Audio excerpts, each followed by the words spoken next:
ॐ विश्वं दर्पणदृश्यमाननगरी तुल्यन्निजान्तर्गतं पश्यन्नात्मनि मायया बहिरिवोद्भूतं यथा निद्रया यस्साक्षात् कुरुते प्रबोधसमये स्वात्मानमेवाद्वयं तस्मै श्रीगुरुमूर्तये नमः इदं श्रीदक्षिणामूर्तये बीजस्यान्तरिवाङ्कुरो जगदिदं प्राङ्निर्विकल्पं पुनः मायाकल्पितदेशकालकलना वैचित्र्यचित्रीकृतं मायावीव विजृम्भयत्यपि महायोगी वयस्वेच्छया तस्मै श्रीगुरुमूर्तये नमः इदं श्रीदक्षिणामूर्तये तस्मै श्रीगुरुमूर्तये नमः इदं श्रीदक्षिणामूर्तये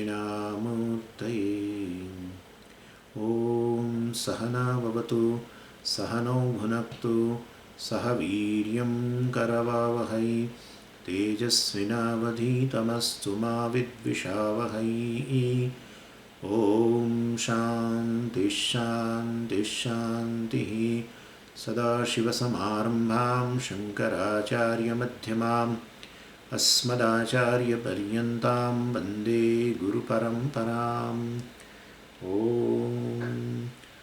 ॐ पार्थाय प्रतिबोधितां भगवता नारायणेन स्वयं व्यासेन ग्रथितां पुराणमुनिना मध्ये महाभारतम् अद्वैतामृतवर्षिणीं भगवतीम् अष्टादशाध्यायिनीम् अम्ब त्वामनुसन्दधामि भगवद्गीते भवद्वेषिणीम् यं ब्रह्मा वरुणेन्द्ररुद्रमरुतः स्तुन्वन्ति दिव्यैस्तवैः वेदैः साङ्गपदक्रमोपनिषदैः गायन्ति यं सामगाः ध्यानावस्थिततन्गतेन मनसा पश्यन्ति यं योगिनः यस्यान्तं न विदुःसुरासुरगणाः देवाय तस्मै नमः देवाय तस्मै नमः।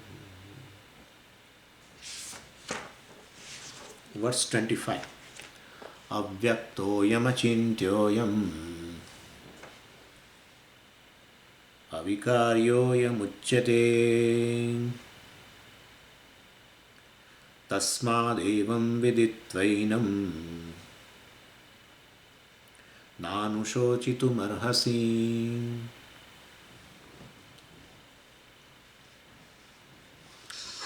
So here Atma is shown as one which does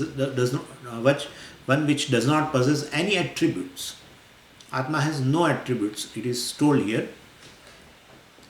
And the very first thing is the sense organs generally catch the attributes of a substance. And therefore, since it doesn't have any attributes, Atma is avyaktaha. Avyaktaha is, we have already seen, vyaktaha means anything which is manifest and which is an object of perception, object of sense organs, and avyaktaha means which is not manifest, not an object of sense organs. That's what. So Atma is referred as a not available for sense perception. From there the doubt has already come that many people have got the darshanam of Paramatma. Atma means Paramatma. Then what about then? And then we also discussed that yes, with the physical eye also Paramatma is seen in a particular form, and even with the divine eyes also Paramatma is seen well in a cosmic form, or a form which with so many glories as the Arjuna saw. But ultimately this form which does not even include so-called Vishwarupa also, a cosmic form which has been described in chapter 11 of Bhagavad Gita, well, that form also did not include Arjuna himself. Even Bhagavan showed this form not only to Arjuna, to some other people also Bhagavan has shown this kind of form. Well, in order to create a fear, etc. So that definitely shows it is a very big form. and possesses lot of glory, and these glories are seen. It's a glorious form. Well, but still, basically, it doesn't. It is not all pervasive. That is, which is the nature of a Paramatma, and therefore, those forms, whatever they have seen, either with the physical eyes or with the divine eyes, well, they are not the real nature of the Paramatma, and real nature of the Paramatma is only, as we have seen, it is in terms of Atma alone, with all in terms of, in form of Satchidananda alone, and that is so basically and that it is a formless. Satchidananda is a formless. Its consciousness is formless, which is limitless, and then who will reveal that form? Well, Atma reveals itself. In Atma, everything is revealed to the Atma. That is a Paramatma's real form, in which, which is formless and real Swarupa, and therefore it is not available for any kind of a perception. But then we don't know such a Atma if it is self-revealing.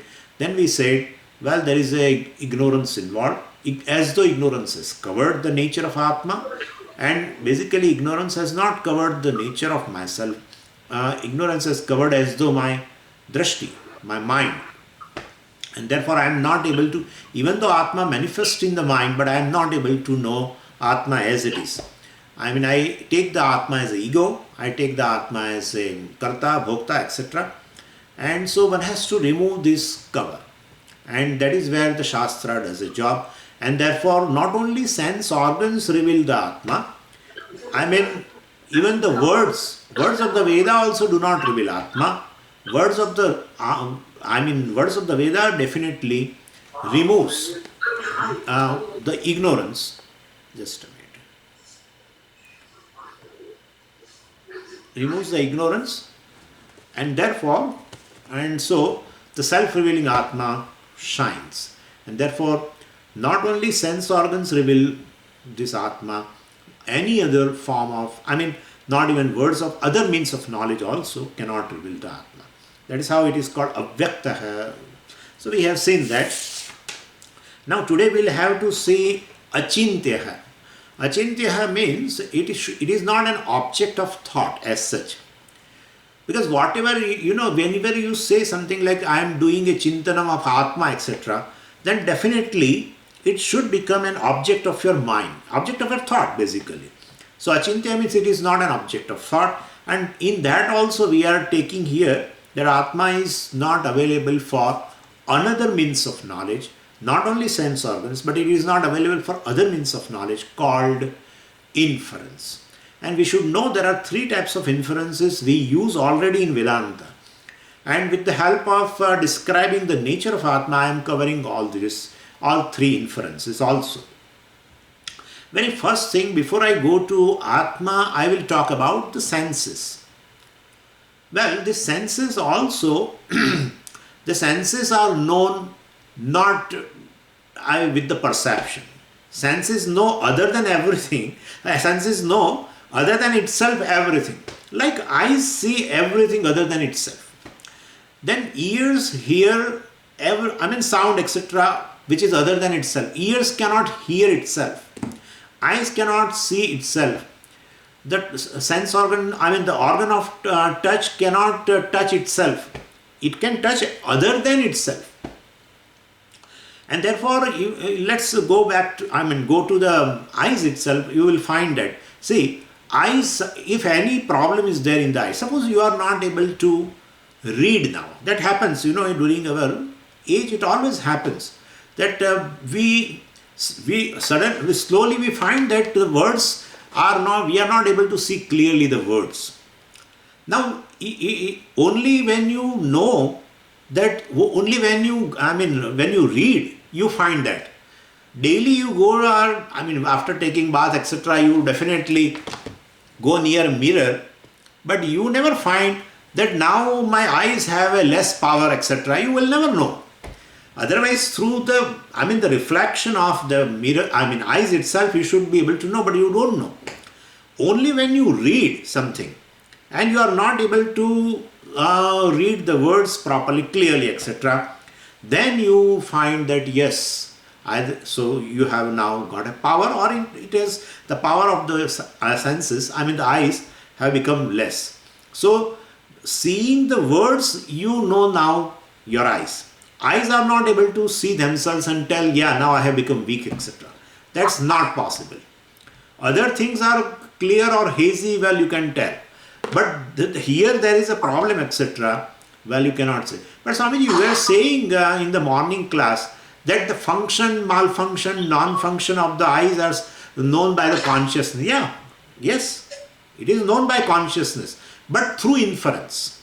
Through inference. Consciousness knows itself without any kind of means of knowledge. Consciousness knows other than itself. Consciousness not I, non-I, through the means of knowledge. So consciousness is self-revealing. Consciousness is self-evident. I have given you the definition of self-evident before also. The self-evident means you know the Atma, you know the I am without any means of knowledge. And therefore, other than I, other than consciousness, whatever it may be body, it may be your senses, it may be prana, anything, you will have to use some means of knowledge. Then only they are revealed. Of course, revealed ultimately through consciousness, but consciousness plus means of knowledge will reveal the thing. And therefore, here also, eyes cannot see directly themselves. Eyes, the function of eyes, etc., well, you will come to know through this kind of through inference. In which you see the words and you are not able to see clearly. Then you infer that you have now got a power. Or the spectacles, etc., some numbers, etc., will be there. So you can come. The malfunction in the eyes, you come to know through inference. Please keep in mind. Now, not only eyes, even the nose also.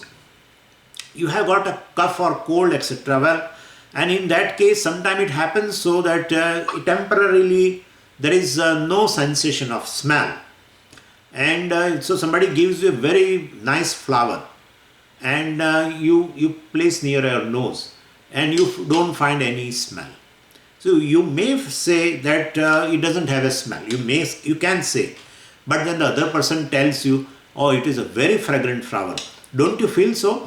Then you realize, well, that you have lost you have lost the power of smell.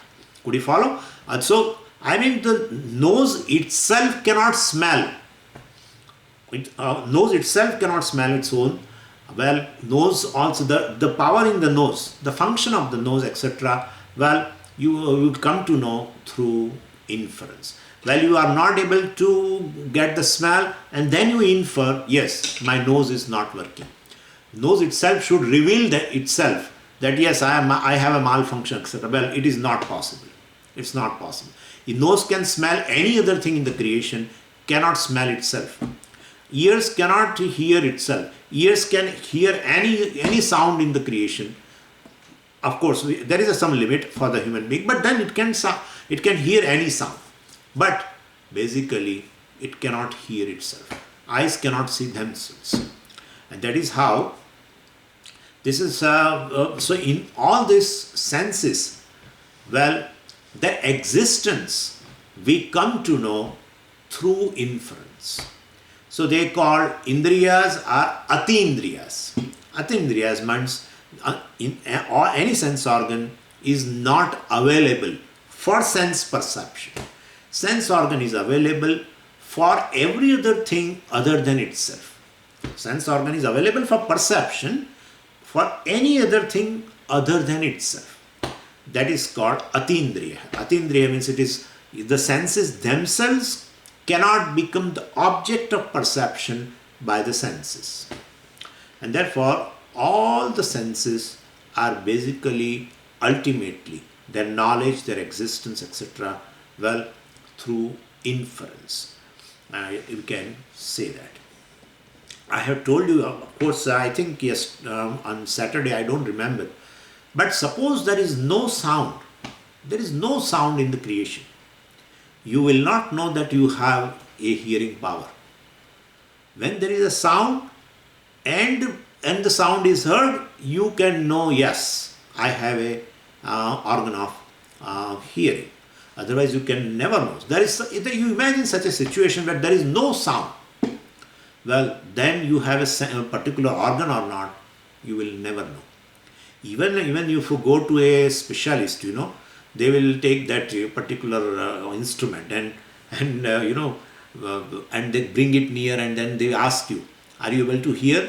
And then there is a frequency also, etc. From there or with the audiogram, etc. They know.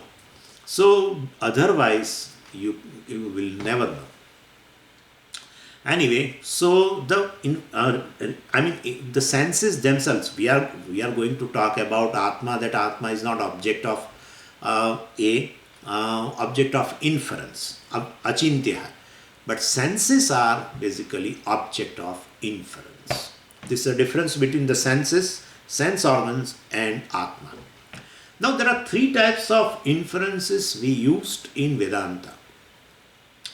And it's very simple, of course, you are familiar. Only I have collected it and put. One is that is called the inference of a cause from an effect. Second is an inference of a effect from a cause. Inference of a cause from an effect, inference of an effect from a cause, and the third is a general inference, in which there is a smoke and you see, yeah, there is a fire, etc. Well, it need not be a cause-effect relationship. Like you see my shoes outside the room and you see, well, Swami is there inside. So between Swami and shoes, there is no cause-effect relationship. I am not born of the shoes, or shoes are not born of me. Well, so this is a third type of inference. Anyway, so basically we should prove here that Atma or Paramatma is not object of any of the three types of inference. First, what is the first? That Paramatma, is Paramatma a cause of creation or not? Because you have to infer, definitely. When the creation came out, you and me were not there, we are part of the creation. And therefore, you see this effect called the world. You see the product called world. And from there, you will infer the cause of the creation. That is Paramatma. So, looking at the creation, you can infer, definitely you can infer. Now here we have to remember, like if you look at this product, effect means a product. If you look at this product, you can definitely tell, even you are in a lifetime, you are not going to see this, who has made it. The maker of this, you will never know. Never.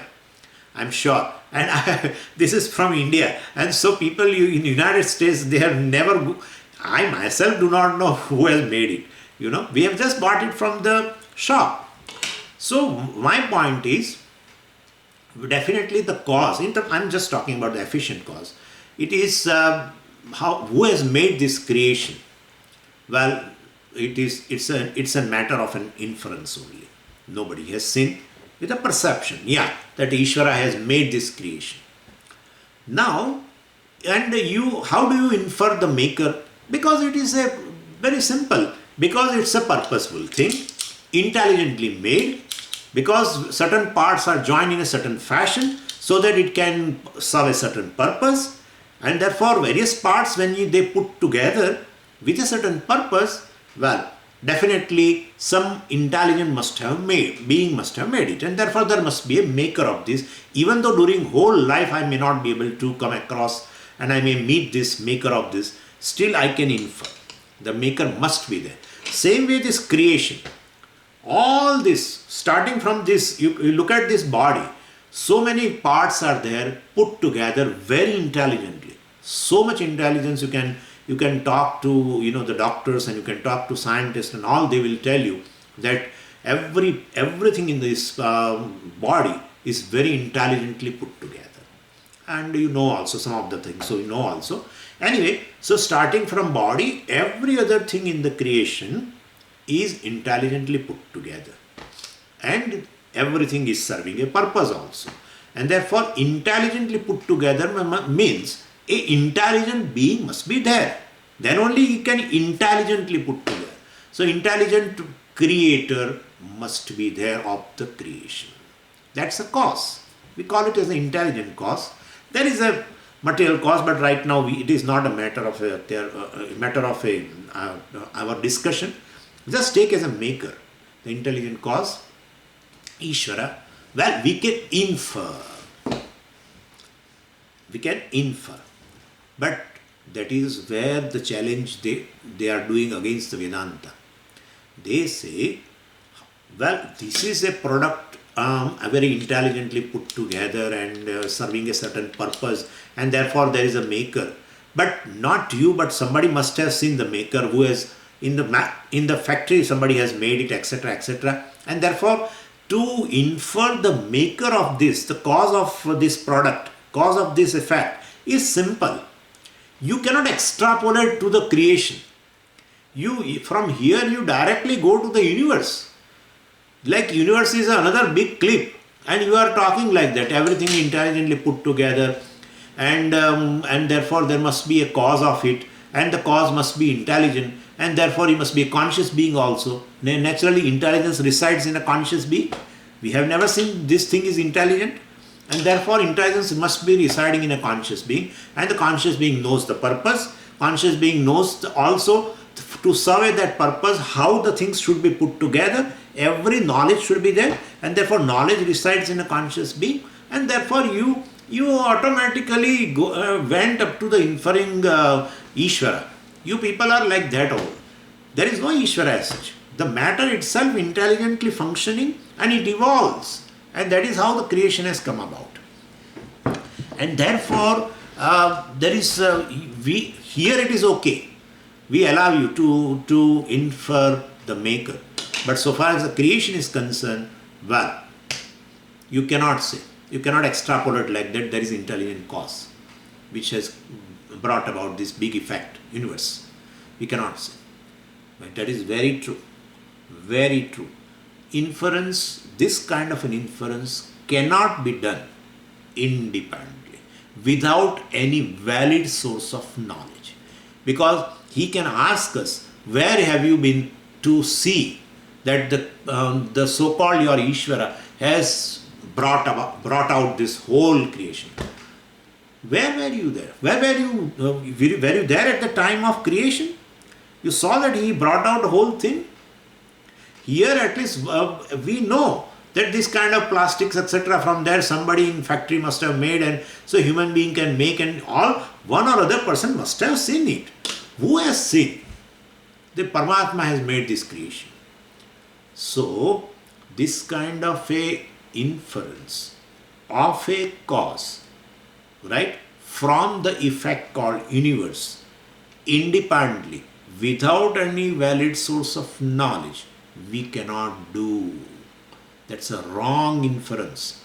People, they do this kind of anumanam, that the pot is a creation, and because the pot is a creation because it serves a purpose and intelligently put together and all these things, and there is a pot maker, the cause, and therefore same way this creation also is a big pot, and therefore there must be a cause, and that also serves a purpose, and therefore there must be a cause of it, an intelligent cause called the maker of the universe, like the pot maker. This how do you know that?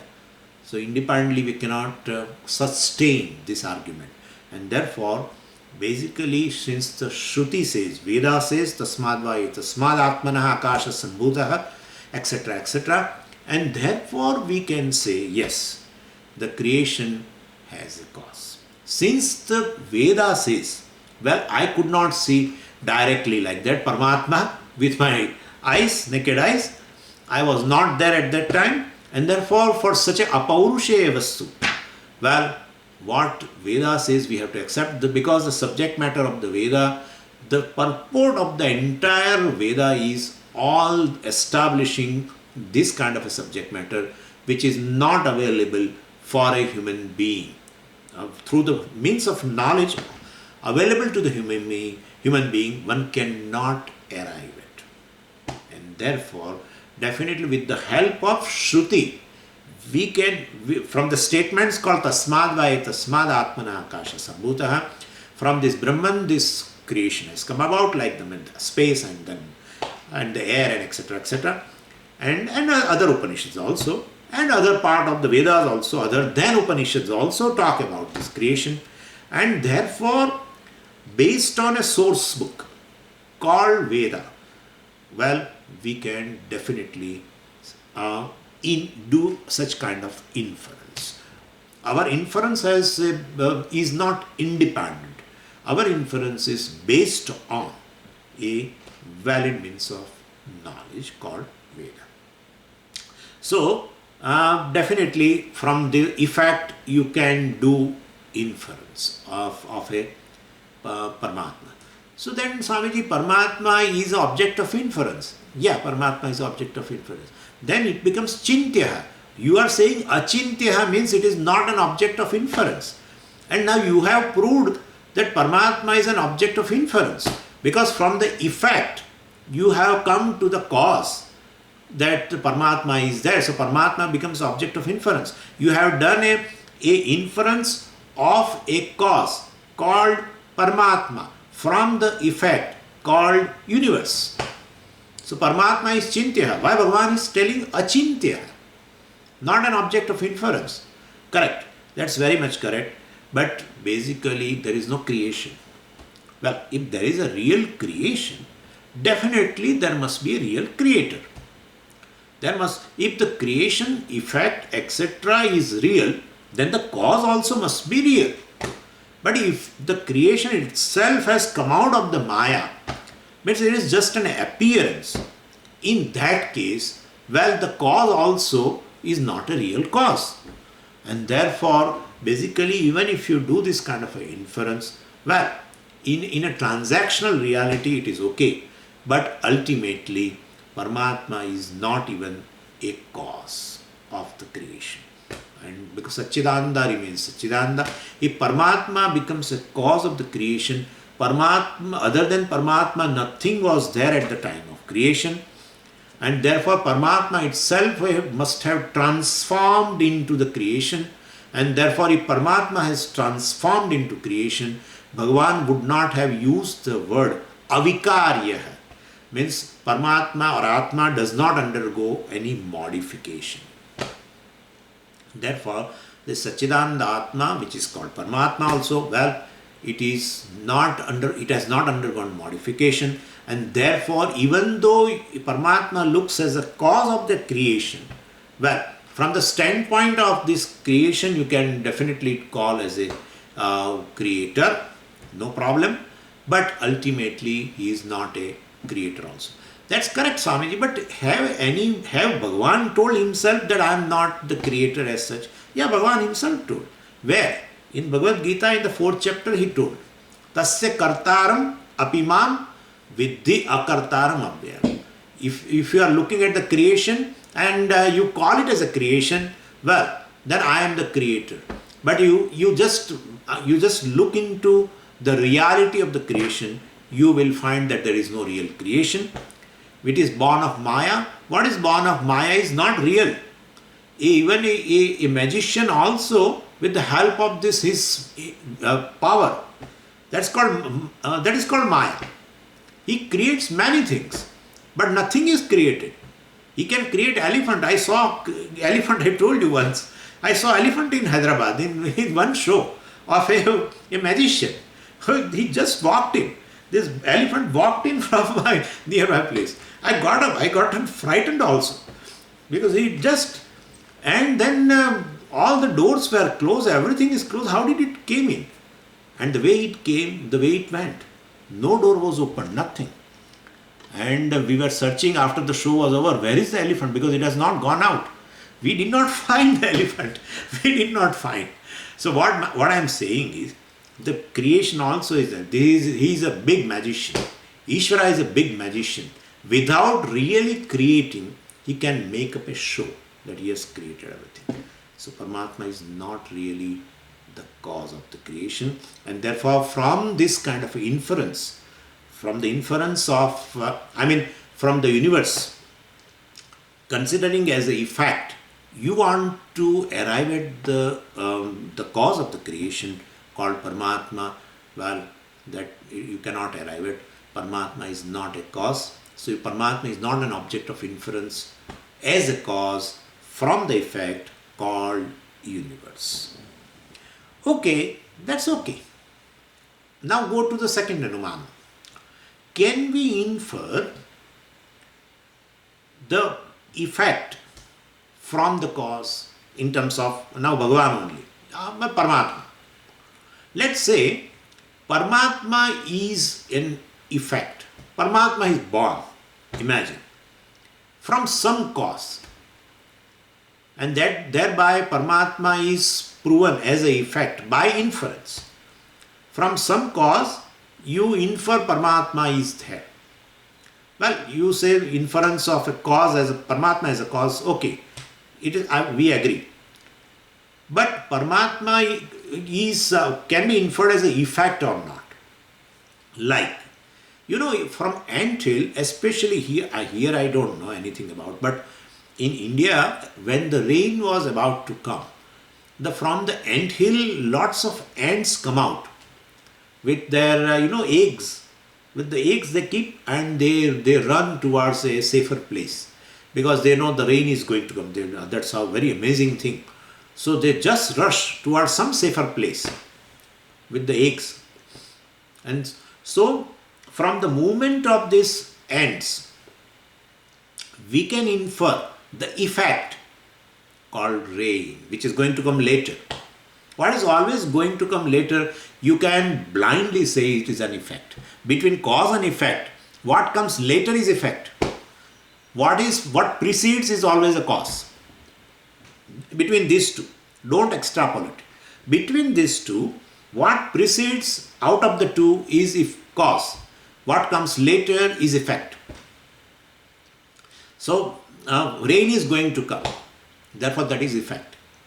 And the movement of these ants, etc., from the anthill coming out, etc., is a cause. Same way, let's say Parmeshwara is Atma or Paramatma is an effect, and there must be some cause of it.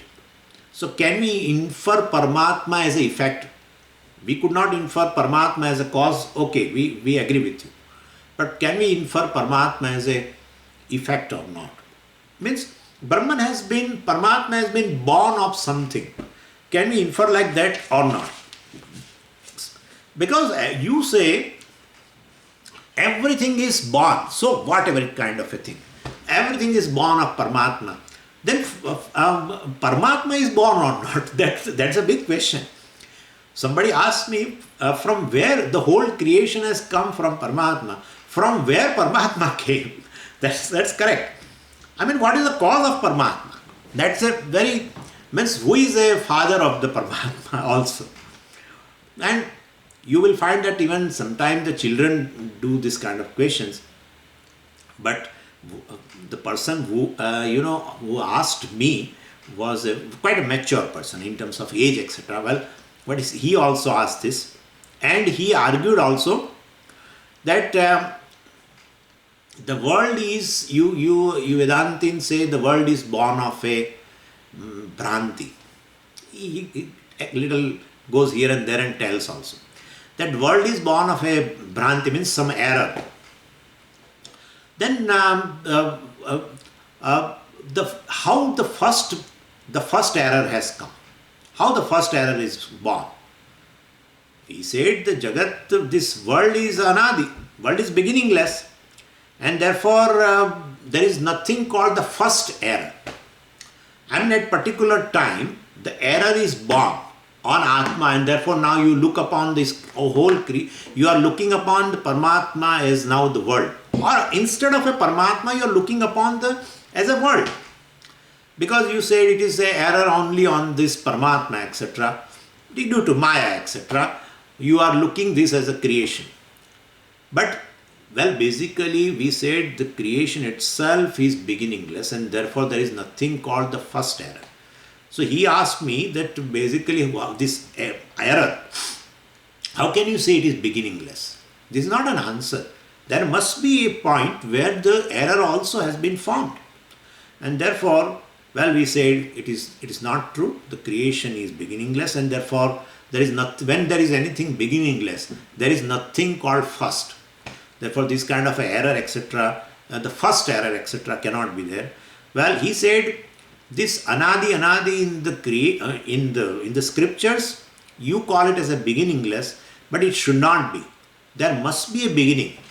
There must be a beginning of error, and so that the creation also has a beginning, because it is born of the error only. And therefore, basically, there must be, you call this creation as a beginningless, and therefore there is this error also is beginningless. Well, or the ignorance is beginningless. Well, and therefore, basically, that is not correct. You know the meaning of beginningless? I said, I don't know. He said, see, look at that. Beginningless means there is a beginning, but you don't know the beginning. You should tell that way. You don't know the beginning. There is a beginning. And that is how. Then we said, okay, that's correct. Let's say accept it. Then Ishvara also is anadi.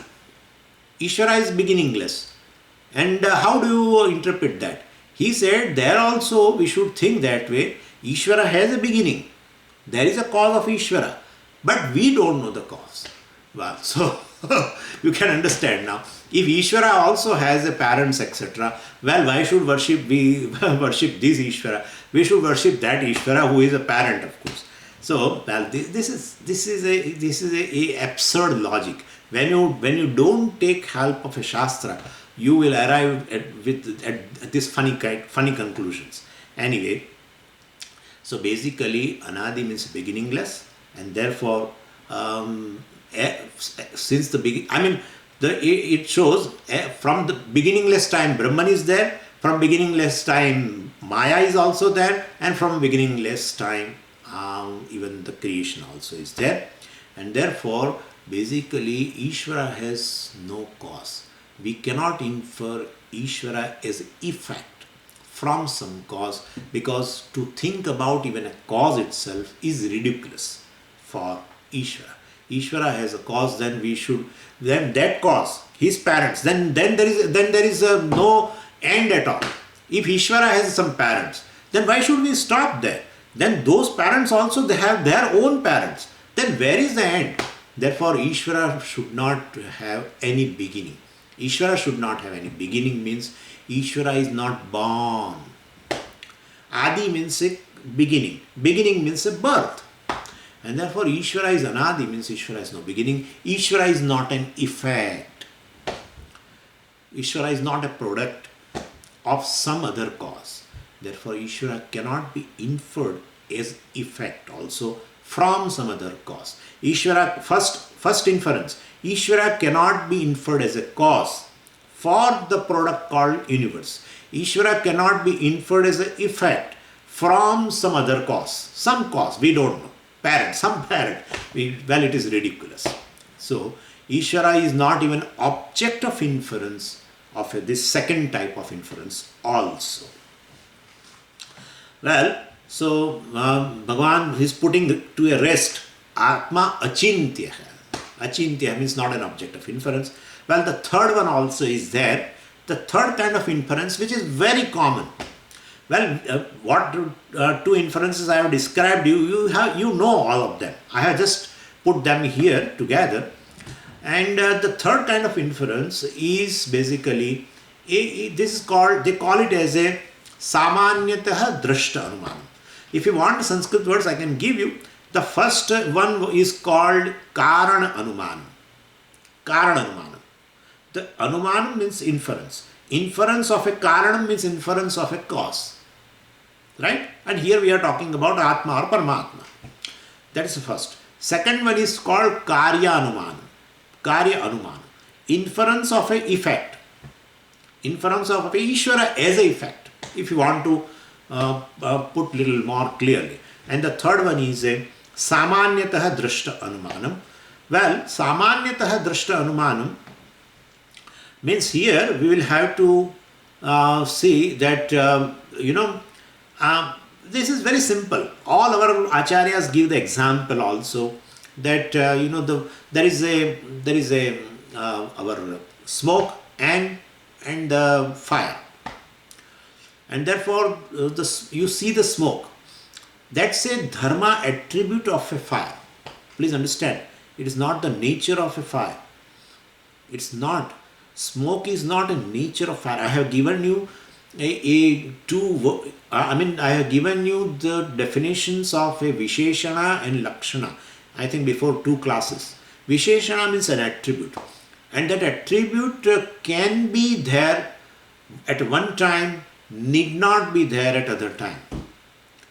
Well, the Lakshana is something, the nature is something which will be all the time there from the birth of the object to the death of the object. It cannot leave. If it leaves, you should understand the object has gone. And therefore, as I told you very clearly that, the heat, there is no heat and yet fire is there. Well, don't think so. Don't think so. But smoke may be there, may not be there. Sometimes the fire is so, it just without any kind of a smoke. It's possible. We have seen also. So, generally smoke arises due to some kind of some moisture or some other reason. And therefore, generally, if it is not there, very dry wood, then it just burns without any smoke. So, smoke is an attribute. And from the smoke, you infer fire. Well, there is no karya-karana relationship. There is no karya-karana relationship. It is just an attribute. So, it's not that the fire is a cause and Swamiji, smoke is a effect. Don't think so. If you tell me that, I will give you some other example there.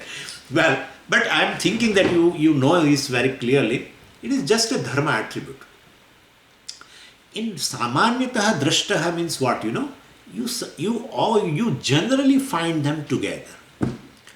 When you generally find them together, in your mind, you form a law.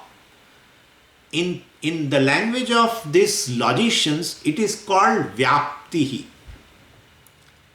Yatra yatra tatra tatra. You might have heard also this. Yatra yatra dhumaha tatra tatra vannihi. Wherever there is a smoke, there is fire. Don't say ulta. No, that's not possible. Yatra yatra agnihi tatra tatra dhumaha. Well, that's not correct. Wherever there is a fire, there is smoke. No, that's not true. And therefore, that is not a law. Law is this only. Yatra yatra dhumaha tatra tatra vannihi. How did you form this law? With the help of these two things, you have seen them together. Not at one place, many places. You have seen in Yagashala, you have seen in the kitchen, or you have seen some other places. You might have seen in the pyre, on the pyre, in the funeral place. Anywhere you might have seen that, that these two things are together. And when one of the thing is you see, once you have got this kind of a relationship of this law, or this knowledge of this law in your mind, when then you see one thing out of the two, especially the dhuma, smoke, then definitely you will infer the fire.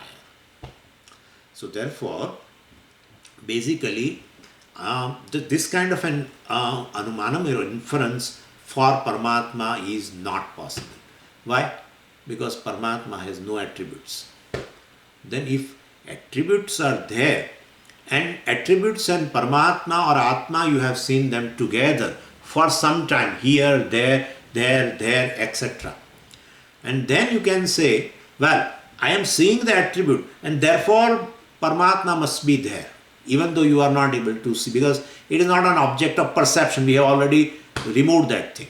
And therefore you are not able to see. But I can infer Paramatma is there because I am seeing a particular attribute. In India, they used to, in olden days, even though the males, especially in grihasthas, they used to wear a particular cap, white cap, like a boat. Like a boat they used to wear. And they always hang in the room on a particular nail, and whenever they go out, either for buying, either for their job, whatever, they always wear it and they go. And once they return, they will first thing, once they enter, they will first remove that cap and put it. You might, I think, many of your parents maybe living in India, then you might have seen that the father especially used to wear this kind of a cap. And so, that is an attribute. So, you have seen them together, a cap and the person, cap and the father, you have seen them together. Who is doing this kind of Anumanam, Our children are doing this Anumanam. In the olden days I am talking about. Children do this kind of Anumanam. And so, they have seen together. And now, they are playing outside and they know father will scold. So, what they will do is, from the window, from the outside, they look into the window, and if they find that cap is there, they immediately, very silently stop playing and come from the back door. And that is how it is. So if you see that, you even though you have not seen with the perception, a father, he must be present in the home.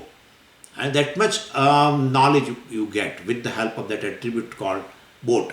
Not boat, but the cap, boat cap. And therefore, this is how lots of Anumanam we do. Lots. We generally do this Karanakari Anumana, that's a different thing. We may do, may not do. But this kind of Anumanam we all the time do. During a day, several times we do this, which is called Samanyataha Drashta Anumanam. Samanyataha Drashta means Samanya Dharma, some general attributes. Well, but in case of Paramatma, you cannot do, because it is a Nirgunam. It doesn't possess any attribute. Anything which possesses an attribute will become an object of your knowledge. Either perception, either inference, either something. It will fall into the category of object only. Any kind of attribute. Any attribute. And generally, what possesses attribute will be limited also. Just I am telling you for the sake of understanding. You see, the attributes become more and more. In these 5 basic elements, it becomes more and more grossified. Right? It becomes more and more grossified. It really easily becomes an object of knowledge. Space cannot be. Space is also object of knowledge. I said you it is Sakshi Pratyaksha, but because it has just one attribute. When one more attribute is added, well, it directly you are able to available. It is directly available for sensation of touch. You add one more attribute, well, the form comes out, and that is Agni. You add one more attribute, the water comes out. As if you are adding attribute, it is going from the gaseous state to the solid state, becoming more and more limited. What is more pervasive? You can tell very well. Vayu is more pervasive or earth is more pervasive. You can definitely tell, well, air is more pervasive. That's how it is. If attributes are there, the object is going to be limited more. And it is definitely going to be the object of your knowledge. And therefore, Atma is something which is subject, well, and definitely Atma doesn't possess any attributes. If it doesn't possess any attributes, there is no question of picking up an attribute and inferring the Atma which possesses the attribute. That is not possible. And therefore, with this third type of inference also fails so far as, Anumanam, so far as the Paramatma as an object of inference, it is not there. So all the 3 types of inferences fail so far as knowing the Paramatma. So he is called Achintya. That's what I wanted to convey. And the last thing is here, Atma is avikarya. Some people say avikriya or avikarya, same thing. Vikara means a modification, not subject to modification at any time. And again you can bring the same argument, it doesn't possess any attributes. There is always vikara, when anything changes, you will find the change in attributes. Like this body. right? Body has certain attributes. In one stage, like in a child's body, there are certain attributes. Everyone can recognize it is child. He is a child. He must be of this age. As he grows, the attributes changes. As he grows, attributes changes. As he grows, attributes changes. So anything which undergoes a change, or mostly it is in terms of attributes only. Attributes change. So if Atma is avikarya, does not undergo any modification, that proves that Atma does not have any attributes, and therefore, so there is no subject to change. And this change is a big samsara. Big samsara. We know this very well. Now, no one wants a change so far as even the body. Once I tell this, body as a self, well, then I don't accept any change in this body. You may feel that no, Swamiji, I like the body undergoes a change, but I'm sure if you think over, you will find that you don't want any change. You always want to be sweet 25 or sweet 30 or whatever it may be, but I don't know. But then basically no one wants a change in the thing which you consider as a self. Once you place a I sense in anything, then you don't accept any change. Why? Because I am basically changeless. And therefore, wherever I put an I sense, well, that in that thing also I cannot accept any change. And therefore, that is how it is. That's how once you put an I sense in the body, you can't accept the death of the body. You can accept the death of all the people. But there is no I sense. You are able to read all death notes in the newspaper very objectively. You drink a cup of tea, coffee and taking breakfast and everything and able to read whole. Some people are reading the pages of whole death notes, full. In India also there are newspapers that give that. Mrityu Nod. Bas. They keep on reading. Nothing happens. Nothing happens to them. But where the I sense is there, well, I cannot accept. Because basically, I am free from the death. I am free from the death. I am timeless. And therefore, I am changeless also. You can say that also. And definitely, any change will occur only in non-I. That is an object of my knowledge, object of consciousness. And so Atma has always been as it is now. We have seen that Purana word has come. Pura eva navaha. It is all the time same. I think that's enough. So today is some Pradosh Puja. So we'll have to go there. Om Purnamadav Purnamidam Purnat Purnamudachyate Purnasya Purnamadaya Purnameva Vashishyate. Om Shanti Shanti Shanti. Harihi Om Shri Gurubhyo Namaha. Harihi Om.